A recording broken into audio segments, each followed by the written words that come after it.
मैं आप सभी को पहले ही बता चुका हूँ कि नीलकमल सिंह का एक गाना बहुत ज़्यादा ट्रेंड कर रहा है।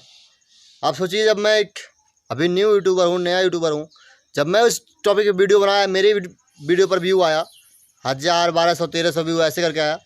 तो अब आप लोग सोचिए उनके गाने पे कितना व्यू आया, कितना पॉपुलर गाना हुआ होगा। मुझे तो बहुत खुशी हुई जब मेरे वीडियो पर व्यू आ रहा है, तो मुझे बहुत खुशी हो रही है। और ये सब आप लोग के सहयोग से हो रहा है, इसलिए मैं वीडियो बना रहा हूँ। आप लोग का सहयोग आज मुझे लगभग 10 से 15,000, 11,000 तक लगभग व्यू आ चुका है मेरे चैनल पे।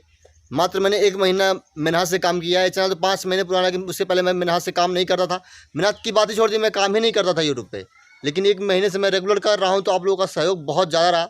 मुझे बहुत खुशी हो रही है और खुशी से कभी कभी आंसू भी निकल जाते हैं। रात में मैं जब सोता हूँ, यूट्यूब स्टूडियो खोल कर देखता हूँ, तो मुझे बहुत खुशी होती है। तो आप सभी को मैं थैंक्स बोल रहा हूँ। आप सभी को दिल से धन्यवाद कि आप लोगों ने मुझे इतना सपोर्ट दिया।